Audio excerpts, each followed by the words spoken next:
പകല് ട്രേഡ് ചെയ്യാൻ സമയമില്ലാതിരിക്കുന്ന ഒരുപാട് പേരുണ്ട്. അപ്പോൾ അവർക്ക് ഈസി ആയിട്ടുള്ള സ്ട്രാറ്റജിയാണ് സിൽവറിൻ്റെ. അതായത് അതും സ്കാൽപ്പിംഗ് എന്ന് പറഞ്ഞാൽ നമുക്ക് 5 മിനിറ്റ്സിലൂടെ പെട്ടെന്ന് പ്രോഫിറ്റ് നേടാൻ പറ്റുന്ന മെത്തേഡാണ്.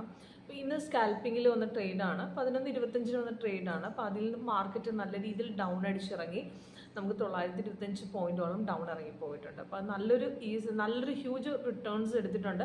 അതും ഒരുപാട് നേരം ചാർട്ടിൽ ഇരുന്നില്ല, പെട്ടെന്ന് തന്നെ പ്രോഫിറ്റ് എടുത്തു.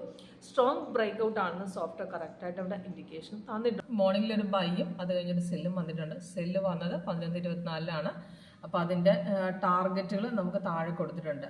അപ്പോൾ സിൽവറിൽ നമുക്ക് വന്ന ട്രേഡ്, അതായത് മോർണിംഗിൽ ബൈ വന്നത് കൺഫേം അല്ലായിരുന്നു, കാരണം താഴത്തെ അവിടെ ഒരു കൺഫർമേഷൻ ലെവൽസ് ക്യാൻഡിൽ കളറോ മാച്ച് ചെയ്തിട്ടില്ല. അത് കഴിഞ്ഞ് വന്ന സെല്ല് കൺഫേംഡ് ആയിരുന്നു, സപ്പോർട്ട് സ്ട്രോങ് ആയിട്ട് കട്ട് ചെയ്തിട്ടുണ്ട്, കറക്റ്റ് ലെവലിൽ കൺഫേം ആകും, ബ്രേക്കും തന്നു, ഹ്യൂജ് റിട്ടേൺസ് നമുക്ക് കിട്ടിയിട്ടുണ്ട്. ഈ ഒറ്റ ഇവിടെ നിന്ന് തന്നെ നമുക്ക് എക്സിറ്റ് ചെയ്താലും നമുക്ക് 925